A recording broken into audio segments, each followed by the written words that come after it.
Hello again, everybody. Great to have you on board as we welcome you to yet another edition of Leadership America. My name is Scott Murray. And I'm Angel Carlton. Welcome. Good to have you along this week. And Leadership America is where we are creating champions of change through a culture of civility, bringing in conversations with some key leaders in today's world. Nice. If I was to say to you, Hail Mary, what comes to mind? Well, I have been hearing Hail Mary, the Hail Mary pass for 45 years since I've been, watching football my entire life. Right. It wasn't until I met you that I learned where that term came from. I had to meet my sportscaster friend here to share that story with me, and I am. But all the years we've known each other, though, you like a lot of people. Yep. 1984, Doug Flutie. They say, oh, that was Doug Flutie and that pass, remember, in Boston College and all that. No, folks. You got to go back to December 28th, 1975, Bloomington, Minnesota, the Vikings against the Dallas Cowboys, and that's the year they went on to Super Bowl 12 and won it, first Super Bowl ever down in the Superdome in New Orleans, and they beat the Denver Broncos. So, and a couple of guys by the name of Roger Staubach and Drew Pearson were a part of that, and that particular season, in that playoff game in December 28, 1975, Drew was on the receiving end, and guess who's on the receiving end of all our questions today, folks? Welcome, number 88, the original number 88. How are you doing, my friend? I'm doing great. You throw it out there like that, Scott. I'm going to catch it. That's for sure. Nice intro. Nice segue. Well, I tell you what, it's great to see you. What's new in your world? I'm hanging in there, Scott. I'm just doing as they say during this pandemic and COVID thing. I'm in that category where you're more susceptible to the virus. So right. I've just been doing as they say, doing a lot of chores around the house, getting a lot done, picking up and cleaning out the clutter and the hoarding I've been doing over the years, and just doing what I can to keep busy. I go to either Walmart or Home Depot, and that's about it, and back home. Hanging around the homestead. Yes, I am. What's been the hardest part for you during this pandemic? I know we all have had just our own individual experience.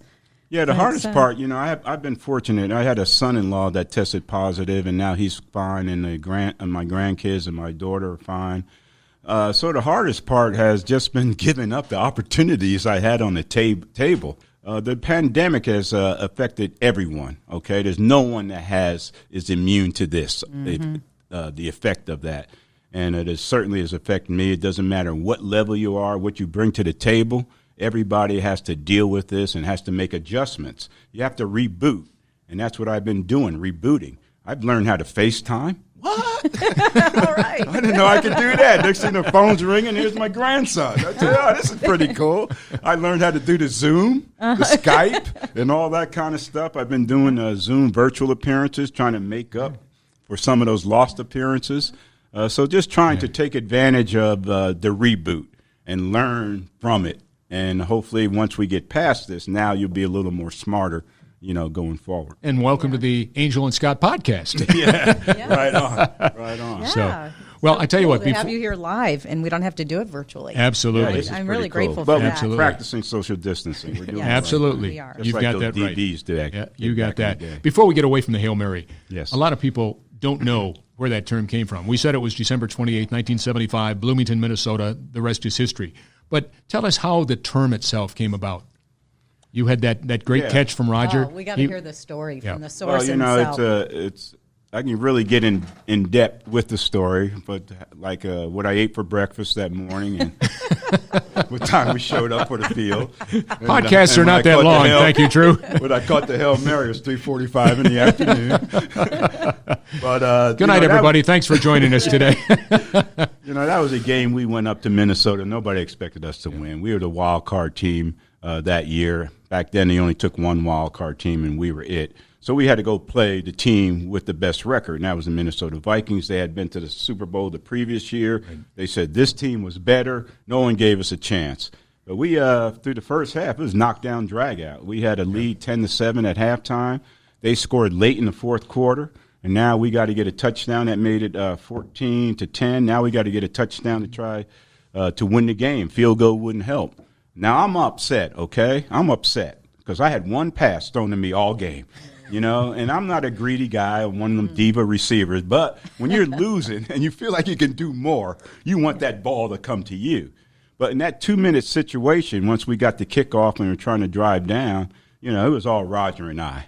And we had to go 91 yards to get a touchdown to win that game. And we got bogged down on the 3rd and 10. Roger hit me on the left side for a first down. We got bogged down on the 4th and 16 after that. And Roger hit me on the right side on the post corner for a first down.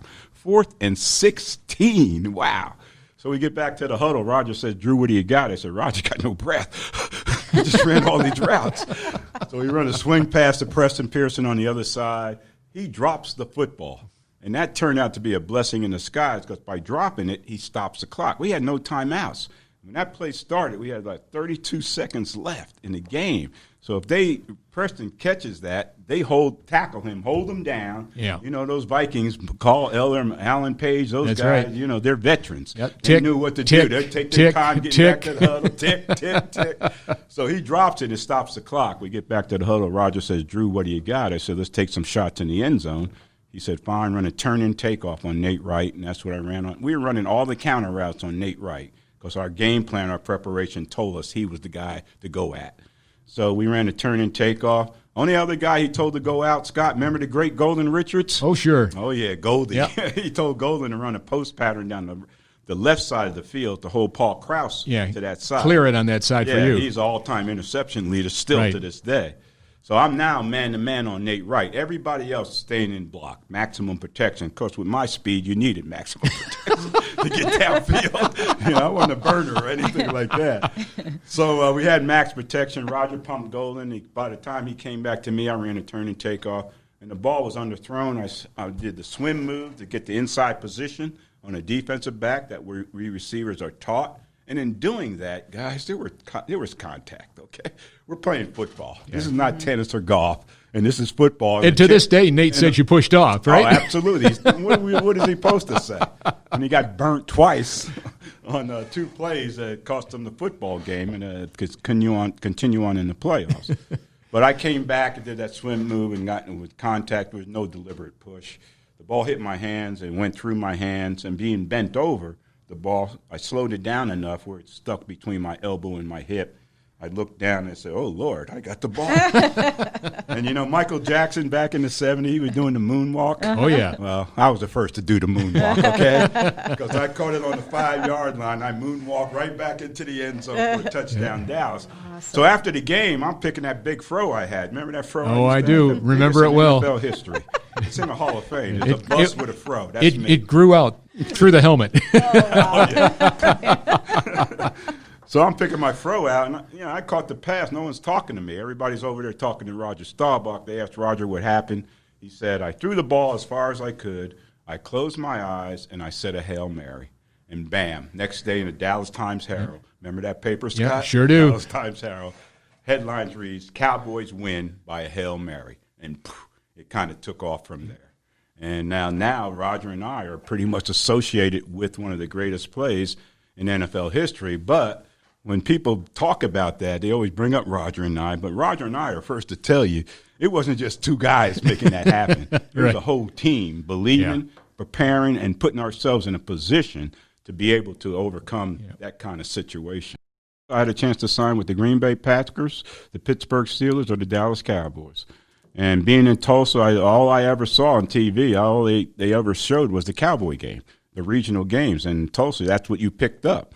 And I didn't like the Cowboys. I'm from New Jersey. I was a Giant and Jet fan, the Knicks and the Nets, Islanders and the Rangers, and the Knicks and the Nets, Island Rangers, and Mets and the Yankees. Thank you, Scott. Yeah. But anyway, I was no Cowboy fan, and I'm like, the Cowboys are on again. The Cowboys are on again. The only guy I liked on the Cowboys at that time while I was at Tulsa was Bob Hayes. Bob Hayes was doing his thing, and man, after I played 2 years at quarterback, now I'm a receiver, so I'm watching the receivers, and Bob Hayes was the guy I watched, and I don't know why, because I could never emulate what Bob Hayes did. Well, and he had been around the world's fastest human. Yeah, he had been around for almost 10 years anyway, because he was at the Olympics in 1964 when he was considered the world's fastest human. So you're talking 10 years later. Yeah, and he was almost at the end of his career. Right, that's what I mean. That's what I mean. So what a thrill for you to play with him. And, he was the most recognizable guy other than Staubach and maybe Calvin Hill and some of the guys you heard about. But, And then Dorsett comes in 76, wins the Heisman in 76. Now you've got Tony Dorsett.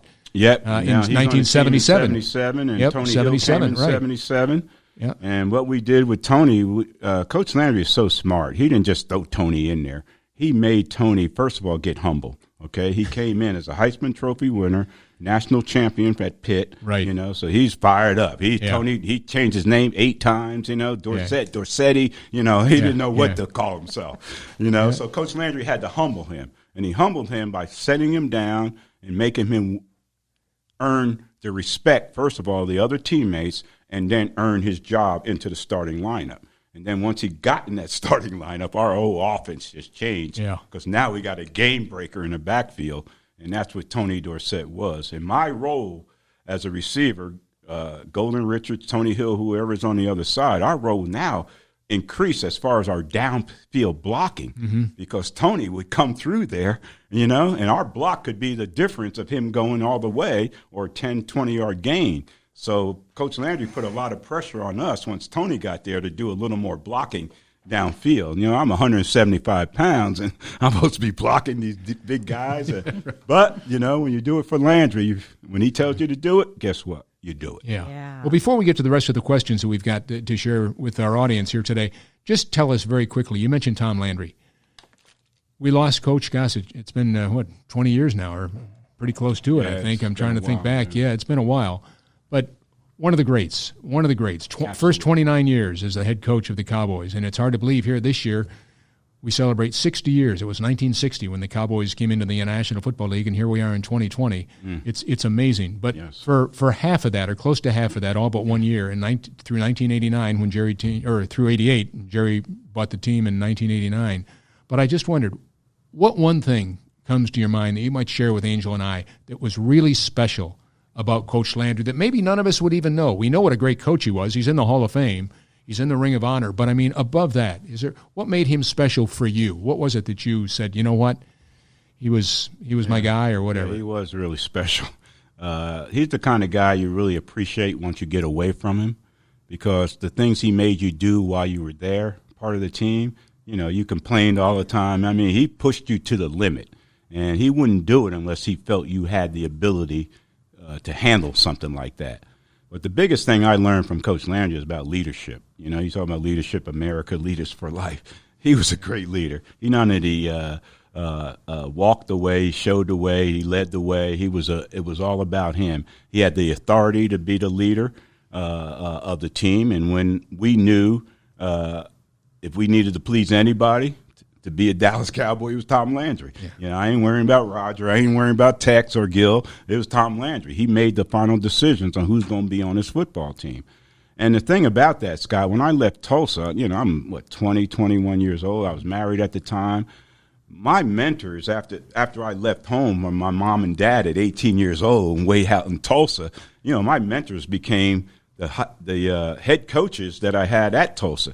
And unfortunately, I had 3 head coaches, and so they weren't very good mentors. But now you're in this situation with the Dallas Cowboys, and you're a young man trying to find yourself and to establish yourself in the NFL, and now you're around a Tom Landry. Now you're around a Roger Staubach, a Leroy Jordan. Oh, man, a Bob Lilly. You look across the locker. Bob Lilly's locker was right across from mine. A Mel Renfro, a Bob Hayes, a Cornell Green, a Calvin Hill. And, man, now you're around mentors. And if you're smart enough, you're going to watch and observe. You don't come in knowing it all, okay? You come in humble and trying to earn and gain the respect of these guys. One thing Coach Landry always told us, respect is earned. Respect is not given. You want people to respect you in this game, you earn it. And the way you earn it is through your hard work, your preparation, and being a professional. And I learned all that from being around Coach Landry and all these guys. But I also learned about being a pro, how to handle yourself as a professional, how to do the interviews, how to dress yourself, how to handle the fans, and all this kind of stuff people seem to take for granted once they get into the NFL. But that's what you got to learn how to become a pro. It ain't like back in the day in college anymore, okay, living in a dorm and all that. You're with the Dallas Cowboys, and you got to act professional. And with Coach Landry, with the tie and the suit and us traveling to games, suit and tie, carrying briefcases and computer printouts, we were professional. We were a professional football team going on the road to take care of business. You know, we weren't necessarily playing a football game, but the football game happened to be our business. But we had to take care of that business. And so being around Coach Landry, that leadership, that mentorship, and then 11 seasons as a player, 1 year as a coach, what did I learn? I learned a lot about X's and O's, strategies of the game. I could draw that up, be a coach in the NFL right now, take Coach Landry's playbook, and still make it effective in today's NFL. Right. But the biggest thing I learned from Coach Landry and the Cowboys, all that time, there was how to be a businessman. All right. All my business acumen, when I retired from the game and got into my own business, Drew Pearson Marketing, it was based on all the same principles of the Dallas Cowboys. All my business acumen was learned while I'm sitting in those meetings, observing, learning for 11 years, and now I'm a coach. Now I'm on the inside. Yeah. I'm in the real meetings now. Yeah. And so I learned so much about business. So when I got into my own business, I knew how to build my business, and the way I built it was the same way the Dallas Cowboys built their business, by setting a strong foundation and then sustaining through the tough times, and then achieving that success, and not resting on those laurels, achieving that success and then learning how to maintain that success over a long period of time. I never had a losing season with the Dallas Cowboys, okay? Amazing. I made the playoffs 10 of those 11 years. Of those 10 playoff appearances, I played in 7 NFC championship games, okay? We didn't win it all the time, but the formula for winning always got us right there in a position to win it all. Right. So it was pretty cool. Now you're getting me pumped up. Yeah. I'm getting all pumped up listening to you. This is fantastic. I love talking about Coach Landry because he is such a special person in my life. When he passed away at his funeral service, I begged for the opportunity to speak at that service because I wanted to let him know, let everybody know what he meant to me and how he gave a guy, a skinny-legged kid, coming in the NFL, 165 pounds. Look at these muscles. I still ain't got no muscles. I didn't have none then. I still don't have any. But because of the system, the way it was set up, the players he was looking for, if you had 4 qualities, you were okay. Number 1 was character. You had to have the character. He had to trust you. He had to believe in you. Number 2, you had to have intelligence. You had to be pretty smart to play for Tom Landry, to grasp that offensive system, the defensive system. Look at the players they brought in. Roger Staubach from Navy.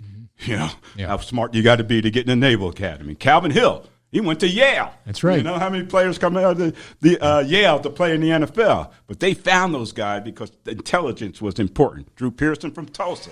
Intelligence was important. Well, two out of 3 is not bad, huh? Right. The third thing he looked for was passion. He wanted guys that loved the game. He didn't want guys that questioned what he wanted you to do. He wanted guys that loved it so much, no matter what you tell him to do, he's going to go out there and make it happen and go out there and do it. And the last thing he looked for was talent. Talent was the last thing. Scott, I ran a 4.6 40. I never lifted any weights in high school or college, okay? I wasn't strong. I wasn't fast. What did I have going for me? But I had some talent to catch the football, intelligence, and all that to pick things up and make it and put it all together. So that system allowed a guy like Drew Pearson to succeed. But not only me, other guys. Look at all the free agents, Cliff Harris, Benny Barnes, Cornell Green, all the free agents that came in and had the 4 qualities he was looking for, but didn't necessarily have all the talent in the world to be a number 1 draft pick. But if you could take the tape measure and put it around all those guys' heart, we'd be number 1 draft picks. Tell Angel who you were receiving balls from when you were back in high school. Up in South River. Yeah, quarterbacks have a tendency to gravitate toward me. Right. My quarterback. Listen to his high school quarterback. In high school, I was a sophomore and he was a senior. Was Joe Theismann. Oh, really? Or Joe Theismann. I've read. Yeah, that's His real right. name is Joe Theismann. He went to Notre Dame. Notre Dame had a chance to win the Heisman Trophy, so he changed his name from Theismann to Theismann to rhyme with Heisman. Wow. Still in South River, we still call him Joey Theismann. But then after Theismann goes to Notre Dame, they needed a quarterback who becomes the quarterback to succeed Theismann? Oh, really? The wide receiver. He does it all. Yeah, I played after, I played the varsity game on Saturday afternoon, started on the offense at wide receiver as a sophomore. This is a big deal in South River, okay? We got a Hall of Famer, Alex Wojciechowicz. Look it up. One of 7 blocks of granite. Played with Vince Lombardi, played with the New York Giants. He's a center. He's in the NFL Hall of Fame. But we got a big tradition of football at South River. So if you're a starter starting on the varsity, you must be pretty good. So I started at wide receiver and then safety, free safety on defense. The first pass I caught in the first game I ever played in high school was from Joe Theismann, and it was a 60-yard touchdown pass. Wow. Okay. And guess what? I caught it standing in the end zone. You're kidding. And guess what? He was scrambling to his left when he threw it on the run. Was he really? That's how good Joe Theismann was back at South River. I'm waiting for If you're right-handed and you're running to your left, Yeah. try and throw a football back the other. And 60 it's yards, tough. a spiral, That and you're is waiting tough. for this baby to come down. Anyway, I was a big deal at the dance that night because Oh, I I caught bet. the ball. I throw and everything. That's good. But, then, after he left, but I would play that varsity game on Saturday afternoon, going both ways, never coming off the field. And then I would play the JV game on Monday afternoons at quarterback to be groomed to replace Joey after he graduated. Right. So after he graduated, I lost 2 games in the 2 years he wasn't there. In my senior year, I made all-state quarterback. I was recruited heavily as a quarterback. Wow. Tulsa recruited me, Nebraska, Michigan State, North Carolina. All of them I wanted to play wide receiver, but they wanted me to play quarterback. I only played quarterback in high school because after Joey left, I was the best athlete available, and the coaches talked me into playing it. Right. Actually, my brother-in-law, God rest his soul, he's the one that had the biggest influence on me playing that quarterback position. But, then you get to the pros, you got Staubach, you got Craig Morton. Hey, Clinton Longley comes in and throws you a pass. I catch that. Then they retire. Here comes Danny White, and he's singing it to you. You're catching game-winning passes from them. So the bottom line is it's not the quarterback. It's the receiver. Always been that. Go for it. Angel, what do you got? I love hearing all these stories. Yeah, I knew you'd like these stories. This is like therapy for me, guys. This is good for me, man. It helped me get past depression and all that. Right. Yes. To rehash all this. Oh, yeah. Thanks for the opportunity. Talk about it. It's what made you so iconic, and it's definitely made you who you are today, all these experiences. Yeah. And so what, you keep in touch with Roger. I know, living here in Dallas in the Metroplex, how involved you and Roger still are in the community. Tell us, what are you up to? What are you doing mostly today? Well, I just try to stay healthy mostly and spend as much time with the grandkids and kids. That's the most important thing to me now. And the biggest thing I've accomplished in my life, I put 3 kids through college, okay? Yes. And they're all college graduates, and they're all doing well in life after college. And during college, That's they success. thought they were on scholarship, okay? I was the scholarship donor. They said, man, I ain't paid nothing. This is great, I just need money. I called Dad. Scholarship. But anyway, those are things I'm most proud of. So, now today I just do what I can with the opportunities I get. And it's amazing, guys, that the opportunities we still get as former Dallas Cowboys, it ain't just me, it's all of us. We still get all kinds of opportunities because the respect that we receive. And our name recognition is still strong out there. I just was in Chicago last week with Mel Renfro and Larry Brown doing a private autograph signing, in Chicago, and I'm signing all this. People want this, still want this, Crazy, isn't it? Some years since I played. Well, it's that cowboy thing. It's that cowboy thing, and it's everlasting. And once you're a cowboy, you'll be a cowboy for life. Look at all these guys that played for other teams, Charles Haley, Deion Sanders, and where do they come back to be Dallas Cowboys? Where do they live? In Dallas, Texas. Good point. Because they know the value. It ain't in with the Atlanta Falcons. It ain't with the San Francisco 49ers. The value in their life after football is best used by being a former Dallas Cowboy. Mm-hmm. Yeah, and it's the most valuable franchise of any sports team on the planet.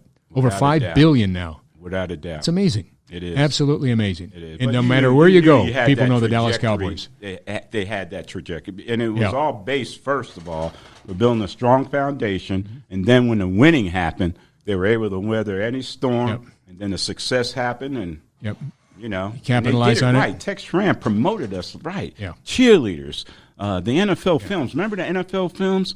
The great John Facenda, narrating that. Absolutely. You know, who put the words in their mouth to be called America's team? Tex Schramm put the words in his mouth, to narrate that to be called America's team. And boom, that took off. Well, a lot of people questioned that, but no one really said, maybe not.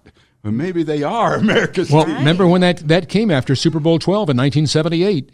That NFL Films, and you're right. That's the one. And that's when it happened. And NFL Films said we're going to call it America's team, and Tex loved that. Yep. And you're right, John Facenda cheerleaders did that big voice and all this stuff. Yep. The uniforms, and how about the we always wore white at homes, so the visitors can come in with color, so it's not monotonous for the fans, seeing the same white. Cowboys in the blue and opponents in the white for every home game. Tex reversed that. That's why it was such a big deal when we had to wear the blue, where teams were making us wear the blue jerseys on the road and stuff like that. It's all calculated by Tex. Yeah. So, I'm a marketing guy. Where did I learn all my marketing expertise? Tex Schramm. Where did I learn all my negotiating expertise? From Gil Brandt, He signed me for $14.5, $150 signing bonus, okay? $150 signing bonus. Yeah, I got it in cash. I got, 7 20s and a 10. Unbelievable. And I was married at the time, and after I got the signing bonus, after signing, went back to the college apartment, told the wife, ex-wife now, we only got $75. Had a party in the dorm with the other 75 with the boys drinking that Boone's Farm. Boone's Farm, my gosh. Apple, don't drink that strawberry. Apple was Boone's Farm. Look at these young guys. They don't know nothing about Oldie but goodie. Yeah. They're shaking their head. Yeah, I do. Yeah. Well, you finish up in 83, and seems to me you came over to you spent some time at NBC5 doing some broadcasting. You got into broadcasting. Yeah. I remember having you over at NBC5 for a while. Then you were in San Antonio. Then you were, you're still, here you are sitting close to 40 years later. Yeah. Still doing broadcasting things and talking to the media. You really enjoyed that, didn't you? Oh, yeah, I did. I had to transition into something and rather quickly because, my career ended with a car accident. Right. On 635 here by the church road exit. I lost my brother in that car accident, and my career ended. And so I had to do something. And, one thing I remember, God bless him, Tex Schramm saying, after the accident, he said, your final check comes in August. I said, oh, wow, really? You got to tell me that now? Yeah. So anyway, after I retired, I got approached by all the networks to be a color commentator, not colored commentator, color. I use that at speeches and banquets sometimes, just for a little laugh, levity. But anyway, so I was a hot commodity. Yeah, everybody wanted me. CBS, NBC were the two bidding for me, and NBC offered the most money, but CBS offered the most opportunities. And then at the same time, HBO came knocking. HBO Inside the NFL show. They wanted me to be a feature reporter doing feature reports on guys, what they do other than play football, stories. I did a story on some guy named Williams. I forgot his first name. Played for the Houston Oilers at that time.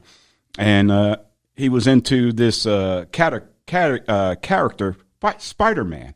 He's got all the Spider-Man costumes and all this stuff. He thinks he's a superhero. He even lived in a high-rise apartment so he can overlook the city of Houston. Oh, wow. You're serious? Yeah. So that was my first story with HBO Inside the NFL. But it got me to meet a lot of people. I'm out there. I met Tony Dungy and all these guys, and talking about him being the first black coach, coordinator, and stuff like that. So it got me that kind of.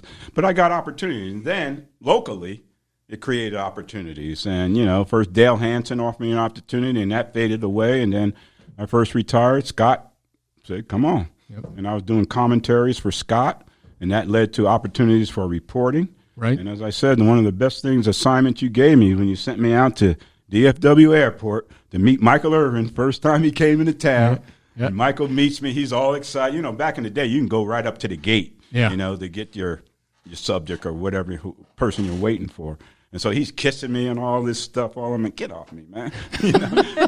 And he says, you know, hey, Drew, they want me to wear number 88. That's when I first heard about it. I said, well, if you first of all, it's not my number. He said, is it okay? I said, it's not my number.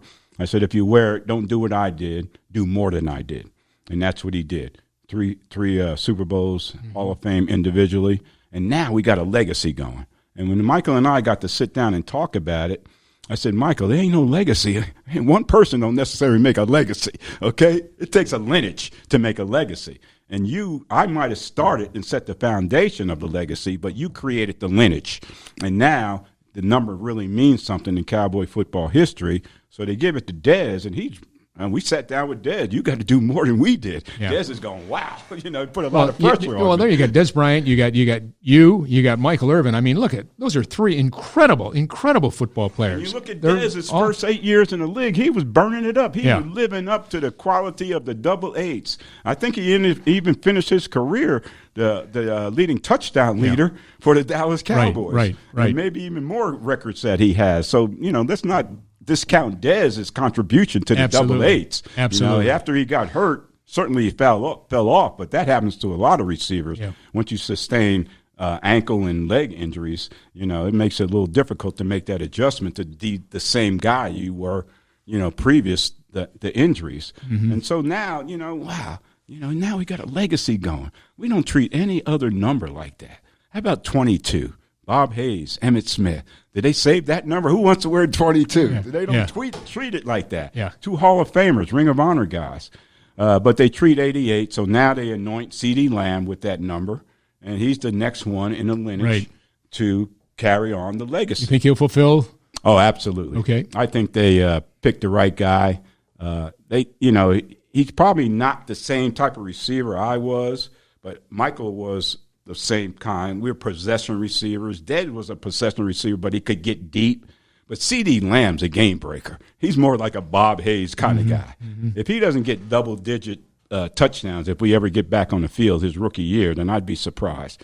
Because with C.D. Lamb, the action starts after he catches the football. Mm-hmm. He averaged over 20 yards a catch at OU. Amazing. Okay. Yeah, right. That's amazing. No, he was special in college. There's no question about it. The last Cowboy to average 20 yards a catch, Bob Hayes. Okay? Game breaker. Once Bob Hayes caught the ball, that's when the action started. He was gone. He was gone.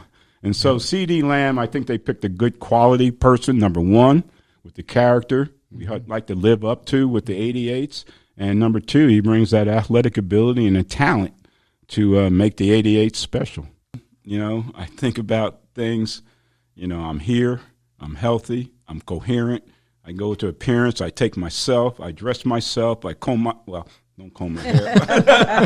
I used to, you know, and, you know, I just feel so blessed. You know, all my kids are healthy, my grandkids are healthy, you know, so how could you be that disappointed? Absolutely. And then Cliff Harris gets in, so I can't even be disappointed for Cliff because he's in. You know, I got to be happy for him. We talked extensively that same day about it, you know, and I said, Cliff, don't you let my disappointment affect your celebration. You know, you waited 40-some years. You know, this needs to be very special to me, to you. Don't worry about me. I'll be all right, okay? We want you to celebrate.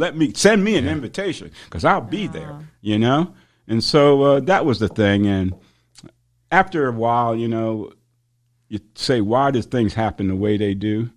You know, one of the things that Coach Landry always stressed was what was important was faith, family, and football, whatever else is important to you. Mm-hmm.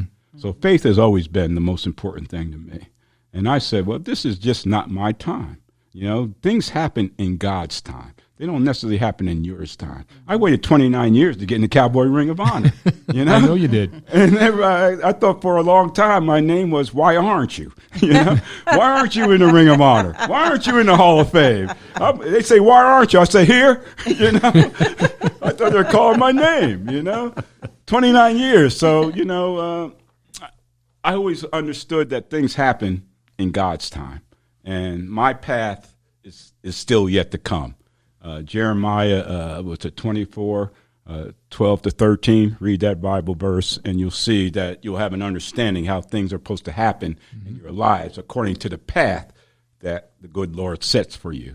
So having that kind of understanding put a lot of stuff in perspective as well. Mm-hmm. And then you got your health and everything, and Harvey Martin's not here, Coach Landry's not here, and so many people are suffering and going through a lot of, like Tony Dorsett, the things he's going through, in his life after football, and doing that deal with Mel and making sure that he's covered, going to this thing, and you're walking, and he's got to be pushed in a wheelchair and stuff like that to get to where he needed to go. And, right.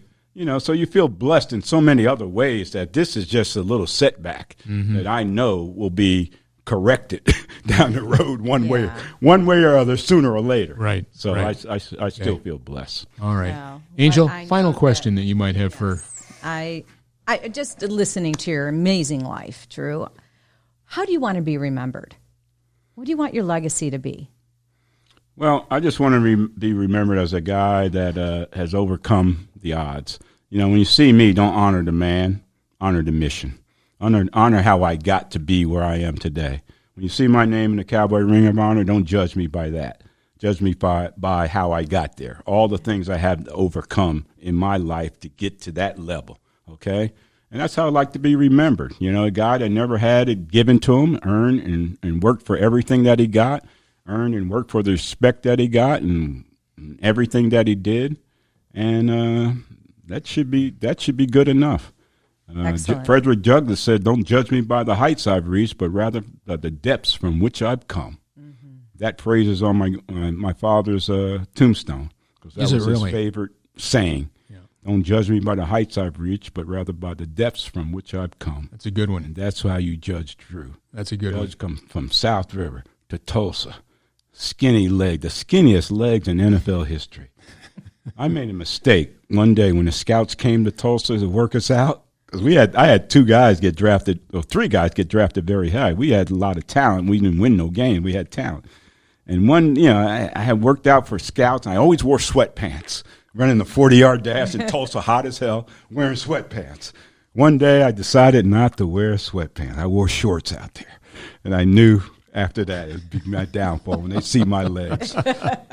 One day I'm running, we were getting timed at the old Cowboy practice field, and Coach Landry's standing behind us, and I'm in shorts running the 40-yard dash, and my legs are going all kinds of ways. I'm knock-knee. They just go out. Tony Dorsett on the 99-yard run, he said, when I saw Drew's legs go frailing all over the place, I knew it was time to make a move. So Coach Landry's standing behind me, and I'm running. He said, "Man, how can you play all the year in the NFL with legs like that, and your legs are going over here and over there? No wonder nobody can cover you. You don't know which way you're going." So, but skinny legs have always been an issue for me, but I've overcome that. And then, 11 years in the NFL, having a success, Super Bowls, and then, the car accident, overcoming that to have a great life after football. Yeah. Thank God I was able to make more money in my life after football than I ever did playing the game. And that was in business with the NFL, selling NFL merchandise, and NBA, Major League Baseball, doing all those kind of things. Because you know what? Every time we tried to go in there to try to get business opportunities, we got in the door. They recognized the name Drew Pearson, because you just didn't say Drew Pearson. You said Drew Pearson, Dallas Cowboy. Right. Oh, when can we meet? You know? Yeah. So I'm blessed. I'm a blessed man. You are blessed. Now we're going to continue to be blessed, because look at this. We are most excited that Murray Media and Leadership America and all the folks right here are all involved with, there it is, the Hail Mary. Hail Mary. Soon to be made into a full-length movie. And we are most excited about being a part of it. For 2 reasons. First of all, it's what we do with my son and I, our business, and some other partners that we've got involved with this. You do a great job. Secondly, we know you. I've known you for 40 years. My son, is a little little tiny kid grew up. Who's this? Drew Pearson? He might not have been around when you were playing, but the bottom line is during training camp. We have great respect for who you are as an individual. And when I was talking to Angel about who you are and what you're all about, I said it doesn't get much better than number 88. Drew's just a solid guy. I've worked with nonprofits year after year after year. He's always there to help out, to make a difference in the lives of those that need it most. Absolutely. So thank you for all you continue to do. We're looking forward to this coming out, and folks are going to be seeing more about it in the future. Yeah, that'll be exciting. That'll be exciting. It is exciting. And it's a great story of how two guys, Roger and Drew, end up coming together that one day to create one of the greatest iconic moments in Dallas Cowboy history, or the greatest iconic moment in Dallas Cowboy history, and one of the greatest iconic moments in NFL history. Wow. How cool is that? It's very cool. How cool. It's very cool. So you almost want to die so you can hear all the great things people say about you. Well, closing thought, Angel? Well, I just want to say what a pleasure it was. Thank you so much. Enjoyed it. I enjoyed the conversation because that's all we had was a conversation. That's exactly right. And I appreciate it, and I got to get a lot off my chest because I haven't talked very much lately, because of this pandemic and being all being isolated. Yep. Well, you were great. A giant thank you, and to all of our viewers and listeners, we thank you as well. And as we always remind you, live your life as a go-getter, share your life as a go-giver, as Drew Pearson does every single day. So until next time, for Leadership America, I'm Scott Murray. And I'm Angel Carlton, and I'll leave you with the 4 Tom Landry leadership traits, and that is character, intelligence, passion, and then talent. So until we see you next, just be your best self. Bye for now. Check out our website, leadershipamerica.net. So long, everybody.